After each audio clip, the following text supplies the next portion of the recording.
हरे कृष्णा।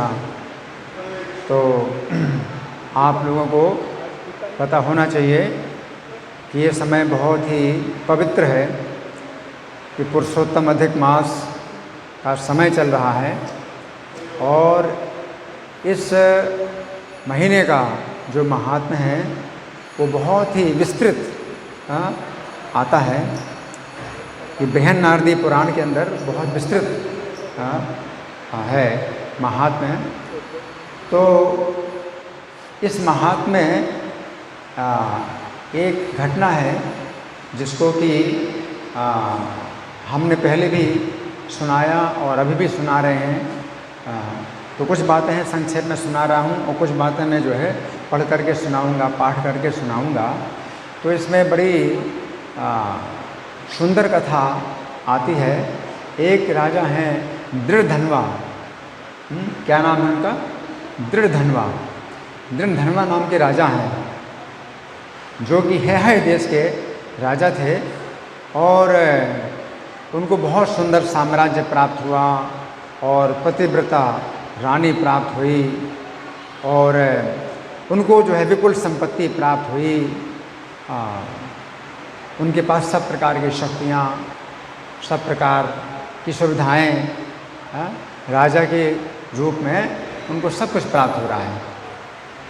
तो एक बार उनको चिंता होती है कि मैंने ऐसा कौन सा कार्य किया है जिससे कि मुझे इतना सुख प्राप्त हो रहा है। मुझे तो कुछ पता ही नहीं मैंने क्या किया, मैंने जीवन में क्या किया है। एक चिंता उनको जो है सताने लगी। इसी चिंता में वो जब वन में गए तो एक वृक्ष के नीचे बैठे थे। तो वृक्ष के नीचे बैठे थे तो एक तोता जो है उस वृक्ष में आया और सुंदर मनुष्य की वाणी में वो बोला। क्या बोला? इस भूतल पर अतुल सुख को देखकर आत्म तत्व के संबंध में आप विचार नहीं कर रहे हैं तो भव सागर को कैसे पार करेंगे। वो तोता मनुष्य की वाणी में राजा से ऐसा बोला। क्या बोला? इस भूतल पर अतुल सुख को देखकर आत्म तत्व के संबंध में आप विचार नहीं कर रहे हैं तो भव सागर को कैसे पार जाएंगे। अब राजा जो है तोते की आवाज़ सुन करके और अधिक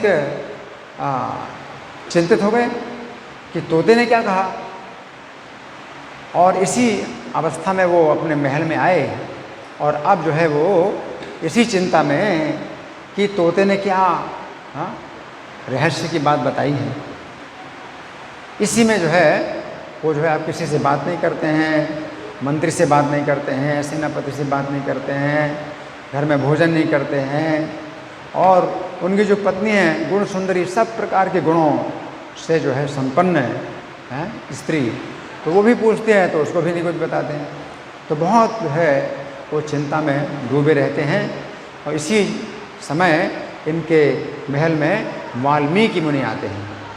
वाल्मीकि मुनि जो कि आदि कवि कहे जाते हैं, जिन्होंने आदि काव्य लिखा है, रामायण आदि काव्य लिखा है। तो वाल्मीकि मुनि का जो है स्वागत करते हैं, सत्कार करते हैं और उनसे प्रश्न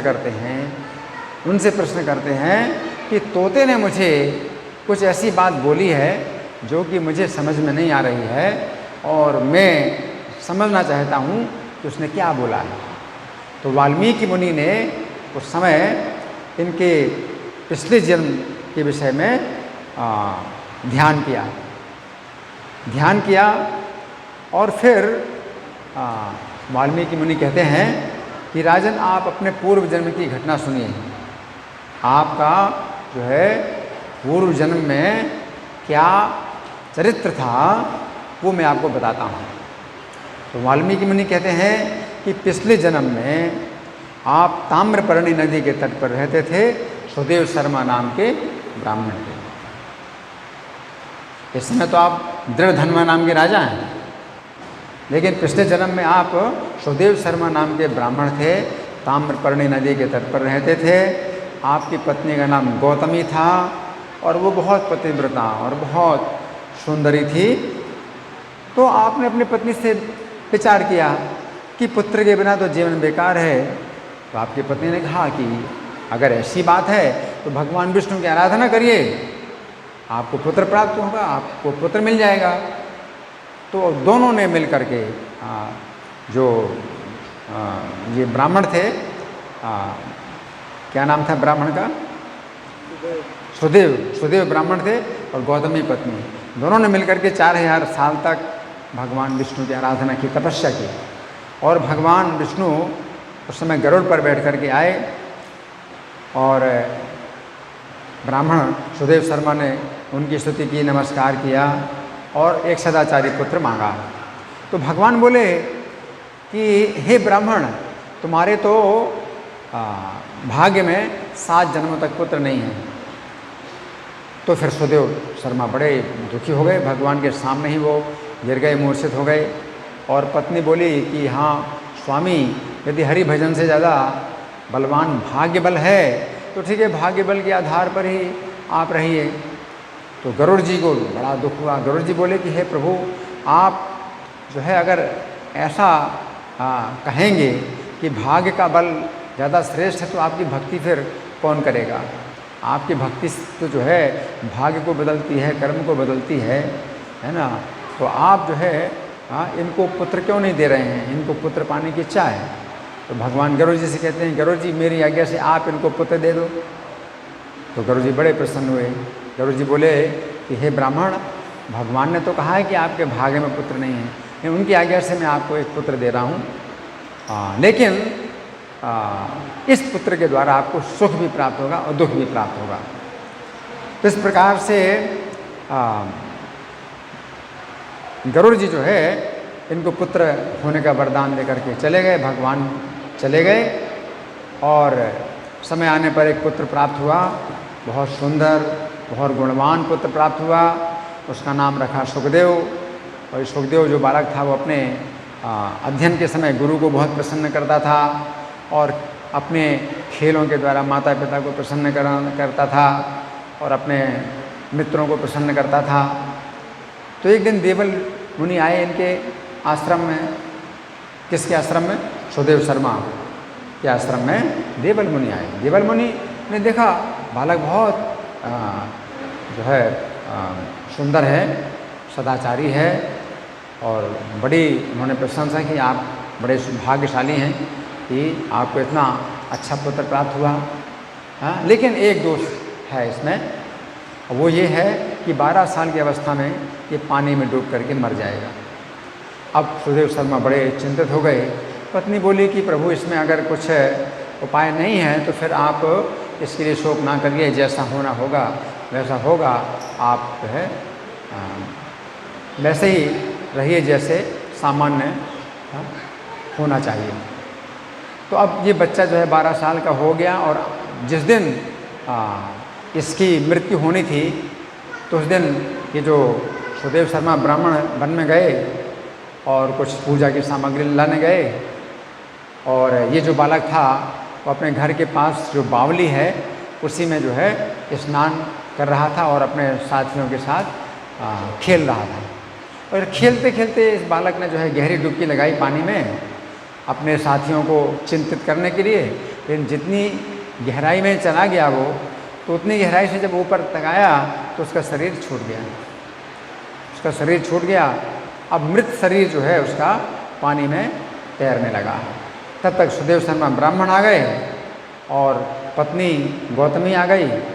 तो देखा कि पुत्र मृत हो चुका है। तो ऐसे मृत पुत्र को जो है गोद में ले करके ये सुदेव शर्मा ब्राह्मण और गौतमी ब्राह्मणी वो जो है अब शोक करने लगे। तो उस समय शोक कर रहे हैं और ये प्रार्थना की कि हे कृष्ण, इस समय मेरी रक्षा कीजिए। उसी समय पानी बरसने लगा और पानी 1 महीने तक बरसता रहा। लेकिन ये जो ब्राह्मण और ब्राह्मणी हैं अपने पुत्र के शोक में उन्हें कुछ पता ही नहीं चला कि पानी बरस रहा है कि नहीं बरस रहा है। उन्होंने खाया नहीं, पिया नहीं और अपने पुत्र के शोक में ही डूबे रहे। और जब 1 महीना पूरा हो गया तो वो था पुरुषोत्तम मास, जिसकी आराधना अनजाने में हो गई। ये पुरुषोत्तम महीना उसी दिन से शुरू हुआ था जिस दिन से बालक मरा था। उसी दिन से इन्होंने खाना पीना छोड़ा और वर्षा का जो स्नान है वो भी इनको प्राप्त हुआ। तो वर्षा का स्नान और खाना पीना छोड़ना 1 महीना, वो पुरुषोत्तम मास की जो आराधना हो गई वो बहुत बड़ी जो है ये घटना हुई और बहुत बड़ा जो है इसका फल प्राप्त हुआ। और भगवान कृष्ण प्रकट हो गए और भगवान कृष्ण ने कहा कि आप बहुत भाग्यशाली हैं, अब आपका जो पुत्र है ये 12,000 साल की आयु का हो गया। अब देखिए कहाँ तो 4,000 साल तक तपस्या की थी तो भगवान ने कहा था कि आपके भाग्य में पुत्र नहीं है, और कहाँ अभी जो है भगवान अपनी ओर से 12,000 साल की आयु उस पुत्र को जो है 12,000 साल की आयु दे रहे हैं। तो सुदेव शर्मा जो ब्राह्मण हैं तो वो जो है बड़े चकित हो गए। तो फिर भगवान ने मतलब बताया कि पुरुषोत्तम मास का जो है इतना बड़ा महात्म्य है कि तुम्हारे द्वारा वो जो पूजा हुई है पुरुषोत्तम मास की, अनजाने में भी पूजा हुई तो भी जो है इसका बहुत बड़ा फल है। इस तरह से भगवान ने इनको जो है ये आदेश दिया कि आप जो है 1,000 साल तक तो अपने पुत्र के साथ रहेंगे और इसके बाद फिर ब्रह्मलोक जाएंगे, और ब्रह्मलोक से फिर जब दोबारा जन्म लेंगे तो दृढ़धन्वा नाम के राजा होंगे। और ये जो तोता है, जो तुम्हारा पुत्र है, ये तोता के रूप में ये तुम्हें ज्ञान कराएगा, और इसके द्वारा फिर आप वाल्मीकि मुनि से जब प्रश्न करेंगे तो वाल्मीकि मुनि आपको ये सब रहस्य बताएंगे। तो इस तरह से वाल्मीकि मुनि जो है स्वयं ही बता रहे हैं कि पिछले जन्म में ये सब हो चुका है। पिछले जन्म में जो भगवान ने बताया था तो उसी के अनुसार सब कुछ हो रहा है कि तुम्हें चिंता हुई कि तुमने क्या सत्कर्म किया था, और जो तोता आया वो वैकुंठ से, तुम्हारा जो पुत्र था सुखदेव वही वैकुंठ से तोता बन करके आया, ये सोच करके आया कि वो तो वैकुंठ में है और तुम उसके पिता इस भौतिक संसार में हो। तो तुम्हारे पुत्र सुखदेव ने ही ये सोचा कि अगर मैं अपने पिता की रक्षा नहीं करूँगा तो मेरा भी बंधन होगा। इस कारण से उस पुत्र ने जो है तोता का रूप धारण करके तुम्हें ये बोध प्रदान किया था। और इस तरह से राजा दृढ़धन्वा को जो है वाल्मीकि मुनि जब बताते हैं तो वाल्मीकि मुनि अब कुछ और प्रश्न करते हैं, क्षमा करना, राजा दृढ़धन्वा वाल्मीकि मुनि से कुछ और प्रश्न करते हैं। तो वाल्मीकि मुनि से प्रश्न करते हैं कि हे तपोधन, पुरुषोत्तम मास के व्रत में विस्तार पूर्वक नियमों को कहिए। पुरुषोत्तम मास के जो है नियम क्या हैं तो आप विस्तार पूर्वक कहिए। ये राजा दृढ़धन्वा वाल्मीकि मुनि से पूछ रहे हैं। तो वाल्मीकि मुनि बताते हैं कि पुरुषोत्तम मास में श्रद्धा भक्ति के साथ श्रीमद् भागवत का श्रवण करे। सुने सब लोग, पुरुषोत्तम मास में श्रद्धा भक्ति के साथ श्रीमद् भागवत का श्रवण करे तो उस पुण्य को ब्रह्मा भी कहने में समर्थ नहीं है। श्रीमद् भागवत का श्रवण करे पुरुषोत्तम मास में। अब देखिए यहाँ पर बड़ा सौभाग्य है कि रोज़ श्रीमद् भागवत होती है, सवेरे के टाइम रोज़ श्रीमद् भागवत होती है। अगर आप नहीं आ सकते हैं सवेरे तो यहाँ दर्शन का जो है मतलब वो बंद रहता है, लेकिन अपने घर में आप लाइव कर सकते हैं।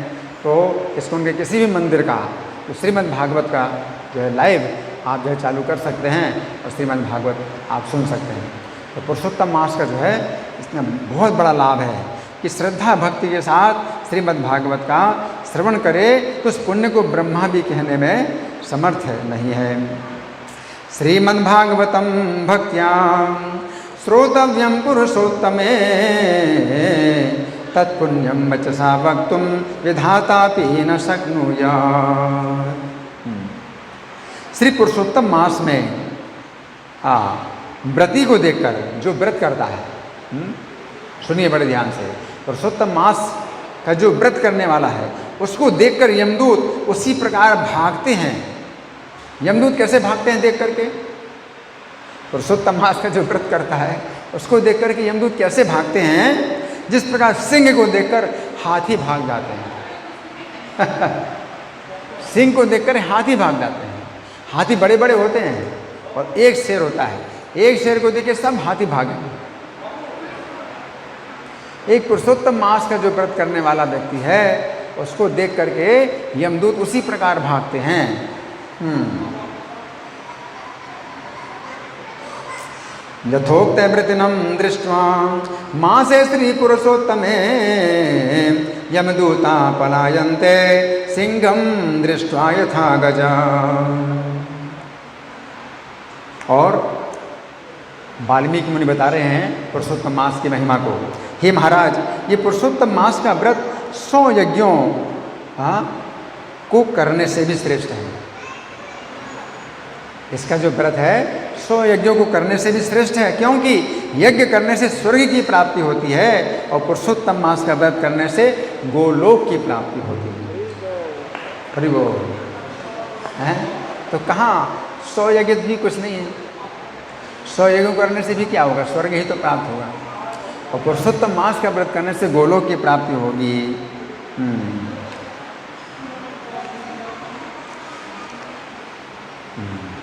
एतन्मास व्रतम राजन श्रेष्ठम क्रतु शतादपि क्रतुम कृत्वा पुण्यात् स्वर्गम गोलोकम पुरुषोत्तमे।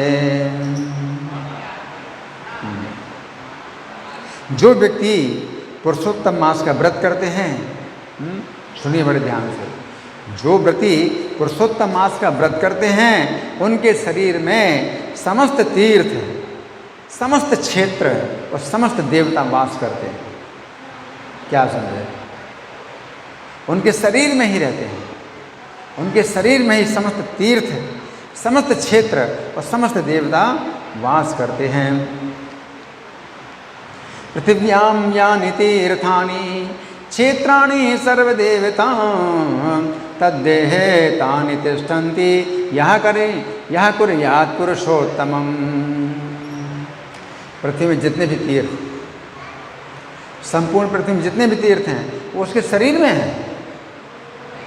पुरुषोत्तम मास का व्रत करने वाले के शरीर में है। पृथ्वी के संपूर्ण तीर्थ रहते हैं, और जितने भी क्षेत्र हैं, पवित्र क्षेत्र हैं, देवता हैं, उसके शरीर में रहते हैं। और पुरुषोत्तम मास की महिमा क्या है? पुरुषोत्तम मास का व्रत करने से दुष्स्वप्न नष्ट हो जाते हैं। बुरे सपने, दुष्स्वप्न नष्ट हो जाते हैं, दरिद्रता नष्ट हो जाती है, और शरीर के पाप और वाणी के पाप और मन के पाप, त्रिविध पाप नष्ट हो जाते हैं। तीनों प्रकार के पाप नष्ट हो जाते हैं।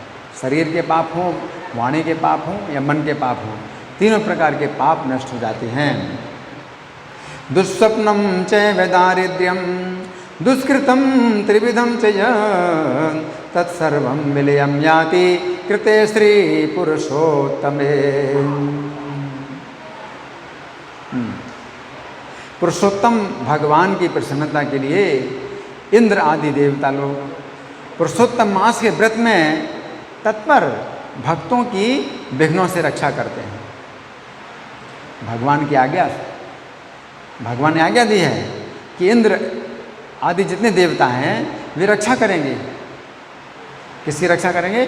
पुरुषोत्तम मास का जो व्रत करने वाले भक्त हैं उनकी रक्षा करेंगे। पुरुषोत्तम सेवायां निश्चलं मरे सेवकं विघ्नाद् रक्षन्ति शक्राद्या पुरुषोत्तम तुष्टये। यहाँ बताया गया है कि जो पुरुषोत्तम मास का व्रत करने में लगे हुए हैं, भगवान पुरुषोत्तम की प्रसन्नता के लिए जो पुरुषोत्तम मास के व्रत में तत्पर हैं, ऐसे भक्तों की रक्षा जो है इंद्र आदि जितने भी देवता हैं वो सब करते हैं, उनके विघ्न दूर करते हैं। सभी देवता भगवान की आज्ञा से सब देवता उसकी रक्षा करते हैं। और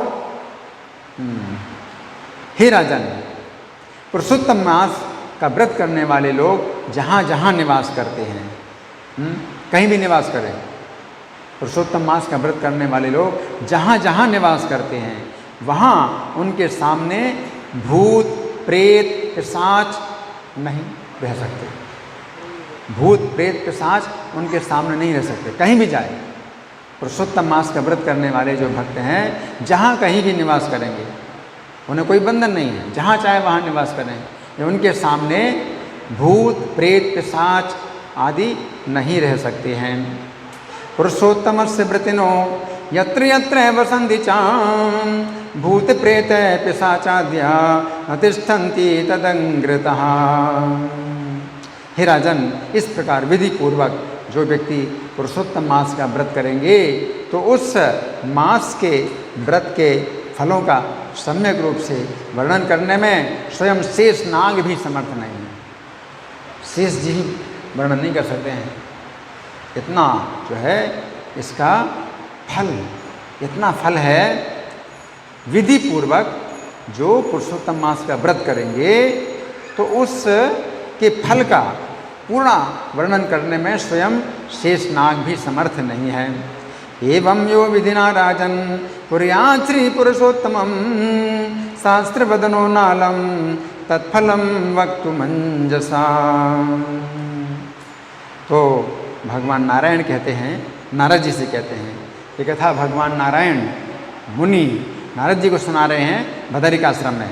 तो भगवान नारायण कहते हैं कि जो पुरुषों में उत्तम व्यक्ति एकाग्र चित्त से अत्यंत आदरपूर्वक इस प्रिय पुरुषोत्तम मास के व्रत को करते हैं, ये भगवान पुरुषोत्तम के प्रीतम पुरुष होकर ऋषिकेश्वर भगवान के साथ गोलोक में विहार करते हैं। पुरुषोत्तमं प्रेमं परमादरेण कुर्यादनन्य मनसा पुरुषोत्तमो यहाँ पुरुषोत्तम प्रियतमः पुरुषः स भूत्वा पुरुषोत्तमेन रमते रसिकेश्वरेण। बहुत सुंदर श्लोक है। पुरुषोत्तम शब्द बार बार आ रहा है। इसमें क्या बताया है? पुरुषोत्तमम प्रेममम परमादरेण। ये पुरुषोत्तम महीना जो है ये परम आदर के साथ कुर्यात। बच्चा किसका है? आपकी जिम्मेदारी शोर नहीं करेगा, ले जाओ बाहर। पुरुषोत्तमम प्रेममम परमादरेण। ये जो पुरुषोत्तम जो प्रिय है, भगवान को बहुत प्रिय है महीना, इसको जो है जो परम आदर पूर्वक कुर्यात अनन्य मनसा, जो व्रत करेगा कैसे? अनन्य मनसा, कुछ और मन में ना हो, केवल यही कार्य करना है। अनन्य मनसा पुरुषोत्तम हो यहाँ। तो वो जो पुरुषोत्तम है भगवान, तो वो क्या होते हैं? प्रसन्न हो चुके हैं। पुरुषोत्तम प्रियतम, तो पुरुषोत्तम का प्रियतम बन जाता है। प्रियतम माने सबसे ज़्यादा प्रिय, भगवान पुरुषोत्तम का सबसे ज़्यादा प्रिय बन जाता है। प्रियतम भूत्वा पुरुषोत्तमेन रमते रसिकेश्वरेण। तो जो पुरुषोत्तम भगवान है, गोलोक धाम में रहते हैं, रसिक ईश्वर। तो जो भगवान श्री कृष्ण हैं, पुरुषोत्तम है, तो वो रसिकों के ईश्वर हैं। उनके साथ में वो रमता है, उनके साथ में आनंद प्राप्त करता है ना। अब इसके बाद राजा दृढ़धनवा पूछते हैं वाल्मीकि मुनि से कि हे ऋषि प्रवर, आप दिनों पर दया करने वाले हैं, पुरुषोत्तम मास में दीपदान का क्या फल है? वो पूछते हैं कि पुरुषोत्तम मास में दीपदान का क्या फल है, सो कृपा करके मुझे बताइए। नारायण बोले कि राजा दृढ़धनवा के इस प्रकार पूछने पर अत्यंत हर्षित होकर मुनियों में अग्रगण्य वाल्मीकि ने हंसते हुए अत्यंत विनम्र राजा दृढ़धनवा से कहा। तो राजा दृढ़धनवा जो है पूछ रहे हैं कि दीपदान का क्या फल है? पुरुषोत्तम मास में जो है दीपदान करने की विधि है ना। तो जहाँ पर तो अभी दीपदान नहीं किया जा रहा है, लेकिन आप दीपदान कहीं भी कर सकते हैं, अपने घर में भी कर सकते हैं, भगवान के चित्र के आगे भी कर सकते हैं। तो दीपदान का क्या फल है? तो राजा दृढ़धनवा ने पूछा।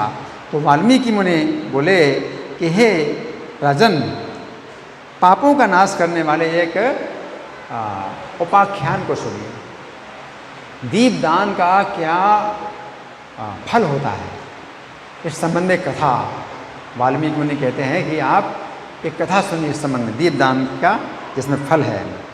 शृणुस्सु राजसारदूल कथां पापे प्रणाशिनी यां श्रुत्वा याति विलयं पापम पंचविधम महा।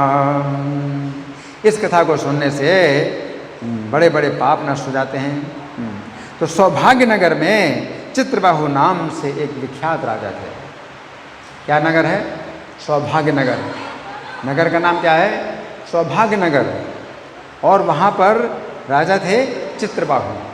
क्या नाम थे? चित्रबाहु नाम के राजा थे। हाँ, विख्यात राजा थे, सत्यवादी थे, क्षमापरायण थे, समस्त धर्मों के ज्ञाता थे, शील सौंदर्य और करुणा के भंडार थे, ब्राह्मणों के भक्त थे, भगवान के भक्त थे, कथा सुनने में अनुराग रखने वाले थे।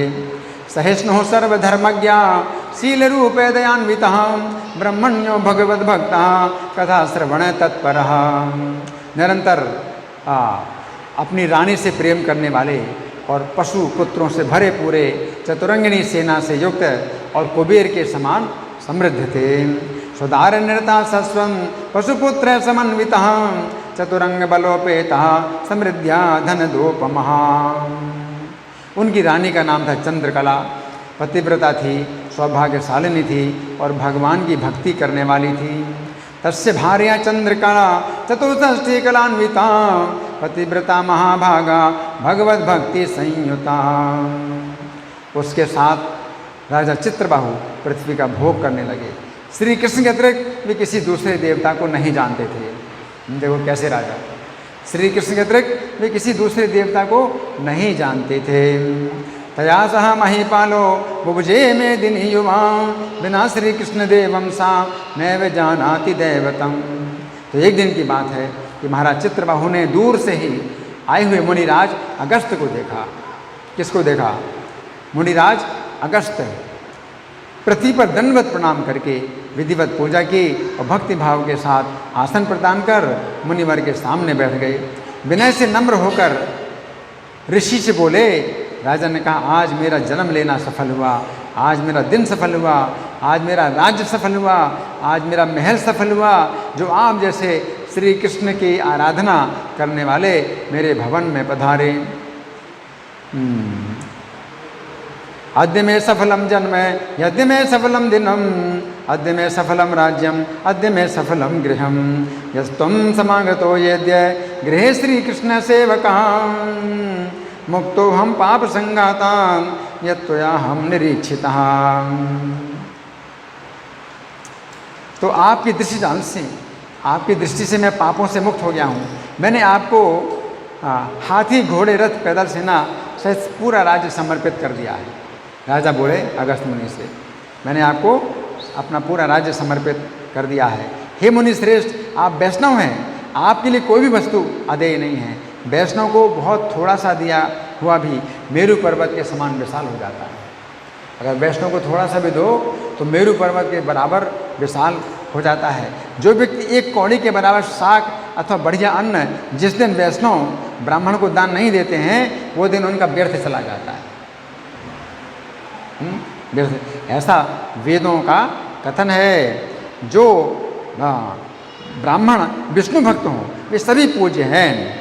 उनका मन से, वाणी से, कर्म से अभिनंदन सत्कार करना चाहिए। ऐसा मुझसे महर्षि गर्गाचार्य ने कहा, गौतम ऋषि ने कहा और सुमंतु मुनिराज ने कहा। जब तक सूर्योदय नहीं होता तब तक ताराओं की प्रभा रहती है और सूर्योदय हो जाए तो क्या होता है? ताराओं की प्रभा समाप्त हो जाती है। उसी प्रकार दूसरे ब्राह्मणों का तभी तक प्रभाव रहता है जब तक वैष्णव ब्राह्मण का आगमन नहीं हो जाता है। दूसरे तारे जो है तब तक चमकते हैं जब तक सूर्य ना हो। उसी प्रकार जब तक वैष्णव ब्राह्मण ना आ जाए तब तक दूसरे प्रकार के ब्राह्मणों का जो है रहता है, कुछ प्रभाव रहता है। महर्षि अगस्त ने कहा, हे चित्रबाहु, हे राजन, आप धन्य हैं, आपकी प्रजा धन्य है, जो आप जैसे वैष्णव इनको इनकी रक्षा करते हैं। जिस राष्ट्र का शासक वैष्णव ना हो उसके राष्ट्र में निवास नहीं करना चाहिए। जहाँ का राजा वैष्णव ना हो उस राज्य में निवास नहीं करना चाहिए। सुनसान जंगल में निवास करना अच्छा है। लेकिन अवैष्णव राजा के राज्य में रहना अच्छा नहीं है। जिस प्रकार आँख के बिना शरीर क्या है, बेकार है, पति के बिना पत्नी बेकार है, और अक्षर ज्ञान के बिना ब्राह्मण बेकार है, उसी प्रकार अवैष्णव शासकों का भी प्रदेश बेकार है। अवैष्णव शासकों का प्रदेश, जिस प्रकार दांत के बिना हाथी बेकार है, पंखे के बिना पक्षी बेकार है, उसी प्रकार अवैष्णव शासकों का राज्य बेकार है। जिस प्रकार कुशा रहित संध्या, तिल के बिना तर्पण, आजीविका के लिए देवता की आराधना बेकार है, उसी प्रकार अवैष्णव का जो राज्य है वो बेकार होता है। जिस प्रकार केश कलाप संवारने वाली विधवा नारी निंदा की बात होती है, स्नान ना करके व्रत करने वाला निंदा का अधिकारी है, और ब्राह्मण के साथ संभोग करने वाला शूद्र निंदनीय होता है, उसी प्रकार अवैष्णव व्यक्ति का जो राज्य है वो भी निंदनीय है। विद्वानों ने उसी को राजा कहा है जो श्री कृष्ण के चरणों का अनुरागी है, उसी का राज्य दिन प्रतिदिन समृद्धि को प्राप्त होता है, और उसी की प्रजा निरंतर फलती फूलती है। हे राजन, मेरी दृष्टि सफल हुई क्योंकि मुझे आपका दर्शन प्राप्त हुआ। अगस्त्य मुनि जो है राजा की प्रशंसा करने के तुम बहुत बड़े वैष्णव हो, और वैष्णव राजा जो है अगस्त्य मुनि की प्रशंसा करेंगे आप बहुत बड़े वैष्णव ब्राह्मण हैं। हे राजन, मेरे आदेश से अब इस राज्य का शासन आप करो, और मैं आपको शासक के पद पर पुनः प्रतिष्ठित करता हूँ। राजा ने कहा मैं आपको राज्य दे चुका, बोले आप तो मैं फिर से राजा बना रहा हूँ, और मैं जा रहा हूँ, आपका कल्याण हो। श्री नारायण बोले, इस प्रकार कहकर जाने वाले महर्षि अगस्त्य जी को राजा चित्रबाहु की पतिव्रता पत्नी ने भक्तिभाव से प्रणाम किया। अगस्त्य मुनि ने कहा, हे कल्याणी, तुम्हारा सुहाग सदा बना रहे और श्रद्धा भक्ति के साथ पति सेवा करती रहो। गोप किशोरियों के प्रीतम श्री कृष्ण के प्रति सदा दृढ़ भक्ति बनी रहे। अवैधव्यम सदा तेस्तु शुभे पति रता भव, तेस्तु स्त्रीढ़ा सदा भक्ति श्री गोपी जन वल्लभे। इस प्रकार आशीर्वाद प्रदान करने वाले महर्षि अगस्त्य से विनय पूर्वक सिर नवाकर अंजलि बांधकर राजा चित्रबाहु ने फिर कहा। चित्रबाहु बोले, हे महर्षि, ये विपुल संपत्ति मुझे कैसे प्राप्त हुई है? राजा चित्रबाहु पूछते हैं कि हे महर्षि, इतनी विपुल संपत्ति मुझे कैसे प्राप्त हुई है? मुझे निष्कंटक साम्राज्य कैसे प्राप्त हुआ? मुझे यह पतिव्रता पत्नी कैसे मिली? मैंने ऐसा कौन सा पुण्य किया है? इन सभी प्रश्नों का उत्तर मुझे बताइए, मैं आपकी शरण में आया हूँ। तो चित्रबाहु के प्रश्न करने पर अगस्त्य जी एकाग्रचित्त होकर चित्रबाहु से बोले। अगस्त्य मुनि ने कहा, हे महाराज, मैंने आपके पूर्व जन्म का पूरा वृत्तांत देख लिया है। उस प्राचीन कथा के इतिहास का वर्णन कर रहा हूँ। चमत्कारपुर नगर में आप मणिग्रीव नाम से उत्पन्न हुए थे। चमत्कारपुर में मणिग्रीव नाम से आप उत्पन्न, आप शूद्र जाति में पैदा हुए, जीवों की हिंसा करने लगे। आपको ईश्वर में, वेदों में विश्वास नहीं था। आपका आचरण बड़ा दूषित था। आप पराई नारी का अपहरण करने लगे। अपने उपकार करने वाले के प्रति भी विश्वासघात करने लगे। आपका स्वभाव अत्यंत उद्दंड हो गया। भारतीय शिष्टाचार पद्धति को तिलांजलि दे दी। ये जो आपकी रानी है वो पूर्व जन्म भी आपकी भार्या थी। मन वाणी कर्म से पति सेवा में लगी रहती थी। इस महाभाग्यशालिनी ने कभी भी आपके प्रति दुर्भावना नहीं रखी। आपके चोरी, डकैती, खून, इनके कारण आपकी जाति वालों ने, परिवार वालों ने आपका परित्याग कर दिया। कुपित होकर शासक ने आपके धन को जब्त कर लिया। कुछ नहीं बचा। आपके जाति भाइयों ने हड़प लिया, संपत्ति नाश हो गई, और अब पतिव्रता ने फिर भी साथ नहीं छोड़ा। इस प्रकार सब लोगों से प्रताड़ित होकर आप सुनसान जंगल में चले गए। अनेक पशुओं को मार मार कर अपना पेट भरने लगे। इस प्रकार पत्नी के साथ जीवन निर्वाह करने लगे। एक समय की बात है कि मृग का मांस खाने की इच्छा से हाथ में धनुष लेकर बहुत सर्पों और हरिणों से भरे हुए जंगल में आप आए। सुनसान जंगल के बीचों बीच उग्रदेव नाम के महामुनि, कौन थे महामुनि? उग्रदेव नाम के महामुनि दिशा के भ्रम हो जाने से इधर उधर भटक कर व्याकुल हो रहे थे। दोपहर का समय था और सूर्य उग्रता से तप रहा था। प्यास से व्याकुल होकर वे मुनि वहाँ गिर गए। उस समय रास्ता भटके हुए दुखी ब्राह्मण को देखकर आपको दया आ गई। उन्हें उठाकर अपनी पीठ पर लाद कर अपनी कुटिया में लाए। उस दुखी ब्राह्मण की आप दोनों ने, पति पत्नी ने बड़ी सेवा की। एक मुहूर्त यानी 48 मिनट के बाद वो महायोगी उग्रदेव चैतन्य हुए, आश्चर्य करने लगे। मैं कहाँ था, मैं यहाँ कैसे आ गया, उस वन के बीच में से कौन ले आया। तो मणिग्रीव ने इन ब्राह्मण से कहा कि हे मुनीश्वर, यहाँ सुंदर तालाब है और शीतल जल में स्नान करके आप मध्याह्न की संध्या क्रिया कर लीजिए, फलाहार कर लीजिए, शीतल जल का पान कीजिए, सुखपूर्वक विश्राम कीजिए। अब आप मेरे संरक्षण में हैं, आप उठिए और आप इस प्रकार से अपना कार्य पूरा करिए। अगस्त्य मुनि कहते हैं कि उग्रदेव ब्राह्मण की थकावट दूर हो गई थी। तो उस समय मणिग्रीव की बात सुन करके उठ खड़े हुए और मणिग्रीव की भुजा के सहारे तालाब के किनारे आए। बरगद के पेड़ के किनारे, बरगद का पेड़ जो किनारे पर था वहाँ बैठ गए। बरगद की छाया में बैठ कर के विश्राम किया, स्नान किया और भगवान श्री कृष्ण का पूजन किया। फिर शीतल जल का पान किया। फिर उग्रदेव ब्राह्मण शीघ्र बरगद पेड़ की जड़ के पास आकर बैठ गए। मणिग्रीव ने अपनी पत्नी के साथ उग्रदेव को नमस्कार किया और विनयपूर्वक कहा कि आप हमको तारने के लिए आप हमारी कुटिया में पधारे, आपके दर्शन मात्र से मेरे सारे पाप कट गए हैं। इस प्रकार उनसे कहकर बड़ा प्रसन्न होकर अपनी पत्नी से मणिग्रीव ने कहा कि हे देवी, जो स्वादिष्ट और पके हुए फल मिलें उन फलों को तुम शीघ्र ले आओ, देर मत करो। और भी जो कुछ कंद मूल फल मिल सकें उन्हें भी लेती आओ। अपने पति की बात सुनकर सुंदरी नारी ने फलों और कंद आदि को लाकर प्रसन्नतापूर्वक ब्राह्मण के सामने रख दिया। मणिग्रीव फिर मुनिराज से ये वचन बोले, हे ब्राह्मण देवता, इन फलों को अंगीकार करके आप हम दोनों को कृतार्थ कीजिए। उग्रदेव ने कहा, अरे भाई, मैं तुम्हें नहीं जानता कि तुम कौन हो, तो अपना परिचय दो। विद्वान ब्राह्मण को चाहिए अपरिचित व्यक्ति का भोजन ना करें। मणिग्रीव ने कहा कि मैं शूद्र हूँ, मेरा नाम मणिग्रीव है, अपने लोगों से, अपने कुटुंब वालों से, अपने भाई बंधुओं से त्यागा हुआ हूँ। इस प्रकार शूद्र के उत्तर को देखकर उग्रदेव प्रसन्न हो गए। उन्होंने फलाहार किया और बाद में जलपान किया। तब मणिदेव ने उग्रदेव के पैरों को अपनी गोद में रखकर बार बार दबाता हुआ ये बात पूछी। मणिग्रीव ने कहा, हे मुनि श्रेष्ठ, आपको कहाँ जाना है? इस सुनसान पानी रहित जानवरों से भरे हुए बुरे जंगल में कहाँ से आ गए? उग्रदेव ने उत्तर दिया, हे बड़भागी, मैं ब्राह्मण हूँ, प्रयाग जाने का विचार है। इस समय रास्ता ना जानने के कारण इस भयंकर वन में भटक कर चला आया।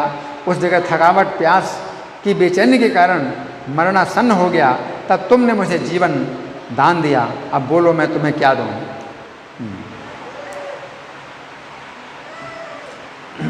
तुम्हें कौन सा दुख है, उस दुख को मुझसे कहो, मैं उस क्लेश को दूर कर दूंगा।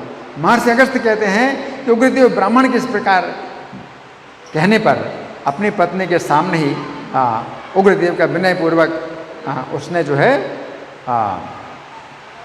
अपनी कथा सुनाई। अपनी कथा सुनाई।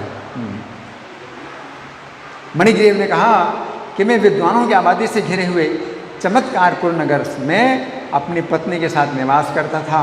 बड़ा पूंजीपति था, परोपकार में लगा था, लेकिन दुर्बुद्धि पैदा हो गई और धर्म का परित्याग कर दिया, पराई नारी का उपभोग करने लगा। इस प्रकार मैं जो है अब बहुत ही दुराचारी और जीवों की हिंसा करके जीवन निर्वाह करता हूँ। अब आप मुझ पापी पर कृपा करें। मेरे पहले के पुण्य से आपका इस गहन वन में आना हुआ है। मैं अपनी पत्नी के साथ आपकी शरण में आया हूँ। आप उपदेश देकर के मुझे कृतार्थ करें, मेरी कंगाली मिट जाए, अपार वैभव पाकर आनंद करूं। उग्रदेव ने कहा, तुम कृतकृत्य हो गए जो तुमने मेरा अतिथि सत्कार किया, इसलिए इस समय तुम दोनों को भविष्य में कल्याण हो वो उपाय बताता हूँ। जो बिना व्रत किए, बिना तीर्थ किए, बिना दान किए अनायास तुम्हारी दरिद्रता मिट जाए, वैसा उपाय मैंने विचार कर लिया है। तो अभी तीसरा महीना जो आएगा, श्री पुरुषोत्तम मास आने वाला है। उस पुरुषोत्तम मास में तुम दोनों विधि पूर्वक पुरुषोत्तम भगवान को प्रसन्न करने के लिए दीप दान करना।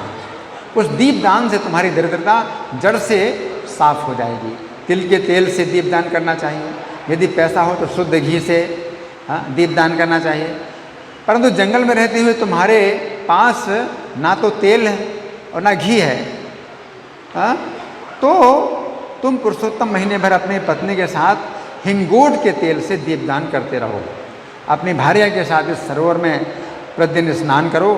इसी प्रकार वन में 1 महीने तक दीपदान करते रहो।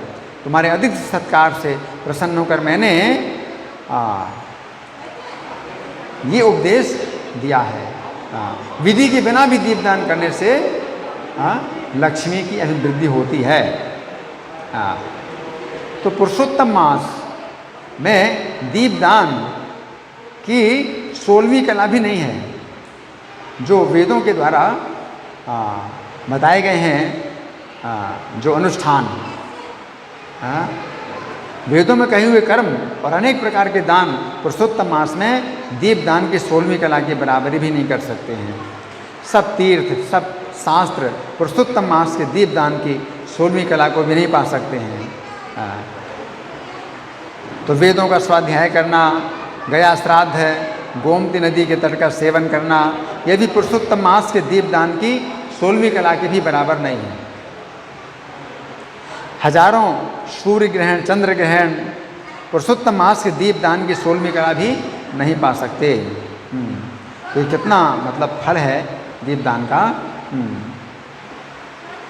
वेदोक्तानि च कर्माणि दानानि विविधानि च पुरुषोत्तम दीपस्य कलाम नार्हन्ति षोडशी। मतलब 6% भी नहीं है। दीपदान जो पुरुषोत्तम मास में किया जाता है उसका 6% भी नहीं है, जितने वेदों के कर्म हैं और जितने दान हैं। तीर्थानि सकलान्येव शास्त्राणि सकलानि च पुरुषोत्तम दीपस्य कलाम नार्हन्ति षोडशी। जितने भी तीर्थ हैं और जितने शास्त्र हैं सब मिल कर के भी पुरुषोत्तम मास के दीपदान का 6% भी नहीं होता। योगो ज्ञानम तथा सांख्यम तंत्राणि सकलान्यपि पुरुषोत्तम दीपस्य कलाम नार्हन्ति षोडशी। जितना योग है, जितना ज्ञान है और सांख्य है, तंत्र हैं, सब मिलकर के भी पुरुषोत्तम मास के दीपदान का 6% भी नहीं है। कृष्ण चांद्रायणादीनि व्रतानि निखिलानि च पुरुषोत्तम दीपस्य कलाम नार्हन्ति षोडशी।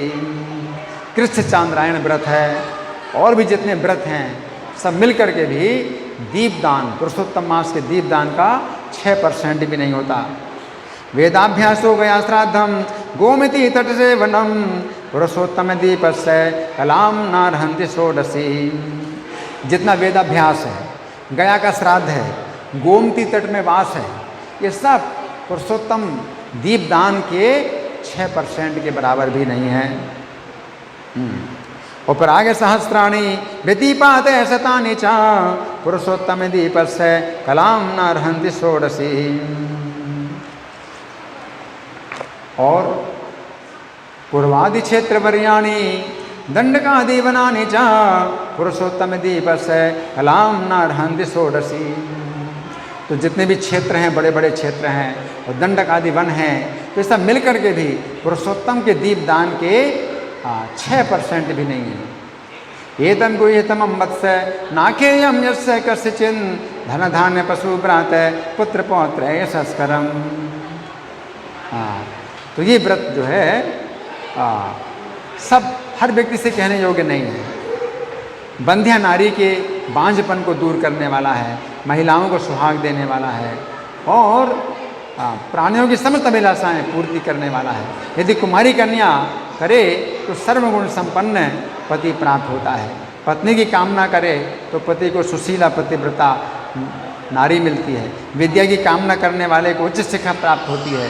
सिद्धि की इच्छा करने वाले को समस्त सिद्धियां मिल जाती हैं। गड़ा खजाना चाहने वाले को खजाना मिल जाता है, मोक्ष की कामना करने वाले को मोक्ष की प्राप्ति होती है।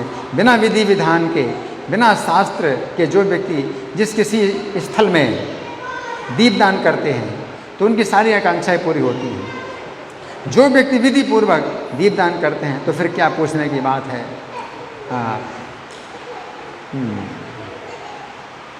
किम पुनर्विधिना वत्स दीपम कुर्यात् प्रयत्नतः तस्मात् दीपः प्रकर्तव्यो मासो श्री पुरुषोत्तमे। इस समय मैंने ये भारी से भारी कंगाली मिटाने वाले दीपदान के बारे में तुम्हें बताया है। मैं तुम्हारी परिचर्या से बहुत संतुष्ट हूँ, तुम्हारा कल्याण हो, अब मैं जा रहा हूँ। अगस्त्य मुनि ने कहा, इस प्रकार कहकर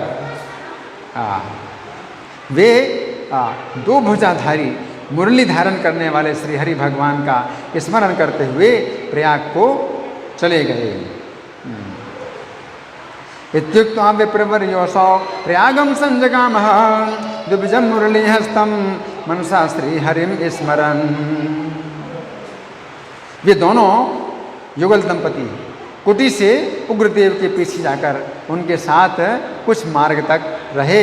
फिर दोनों उन्हें नमस्कार करके प्रसन्न चित्त होकर अपनी कुटी में लौट आए। अपनी कुटी में आकर भक्ति भावों के साथ पुरुषोत्तम मास में चित्त लगाकर ब्राह्मण की भक्ति में तत्पर उन दोनों पति पत्नी ने 2 महीने का समय बिताया। 2 महीना बीत जाने के बाद पुरुषोत्तम मास आया और दोनों ने पुरुषोत्तम मास में दीपदान का कार्य किया। आलस्य का परित्याग करके हिंगोटे के तेल से दीपदान किया।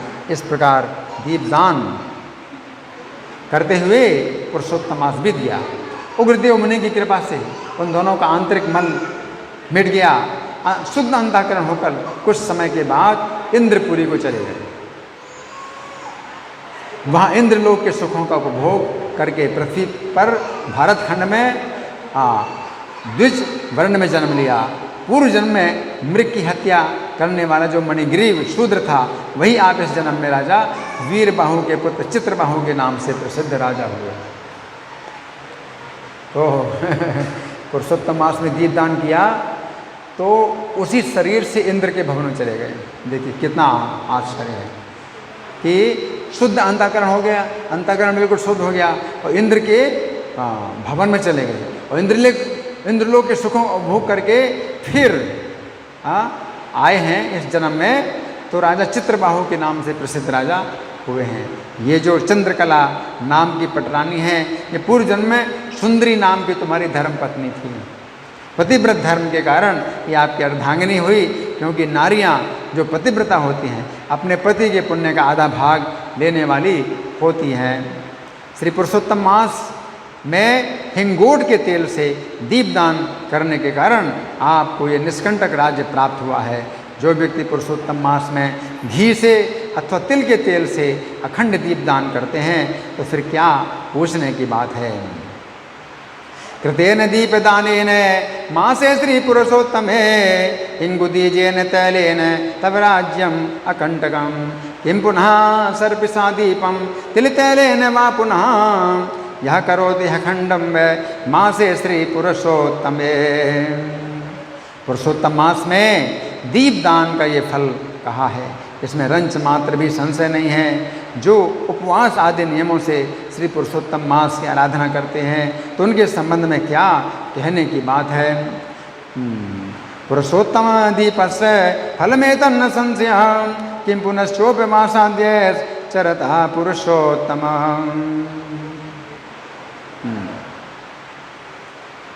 पुरुषोत्तम मास में दीपदान का ये फल कहा गया। अच्छा, वाल्मीकि मुनि बोले, इस प्रकार महर्षि अगस्त राजा चित्रबाहु के प्राचीन उपाख्यान का निरूपण कर उनसे अभिनंदित होकर उन्हें अक्षय आशीर्वाद देकर चले गए। चित्रबाहु चरितम पुरातनम सिन्न रूपे कलशोद्भवो मुनि सत्कृतिम समधिगम्य तत्कृतम अक्षयास्य समुदीर्य निर्यय। इस प्रकार 24वां अध्याय पूरा हुआ। ये बृहन्नारदी पुराण का जो है पुरुषोत्तम मास के महात्म्य में दीप महात्म कथन नाम का 24वां अध्याय पूरा हुआ। तो बहुत सुंदर कथा है। दीपदान की बहुत सुंदर कथा आज हमने सुनी है। और दीपदान में कोई ज़्यादा परिश्रम भी नहीं है, हैं? भगवान को जो है अगर कोई बड़ी सरलता से प्रसन्न करना चाहता है तो बहुत अच्छा अवसर है। ये जो समय है बहुत अच्छा है। दीपदान करने में जो है मतलब कुछ भी नहीं लगता है ना। तो किसी भी तरह से आप जो है भगवान को जो है अगर दिखाते हैं तो दीप दिखाते हैं 7 बार जो है उनके सामने अगर आप जो है घुमाते हैं, भगवान इतने से अगर प्रसन्न हो जाएं तो क्या मतलब कितना बड़ा लाभ है ना। श्री पुरुषोत्तम मास महामहोत्सव की जय, श्रील प्रभुपाद की जय।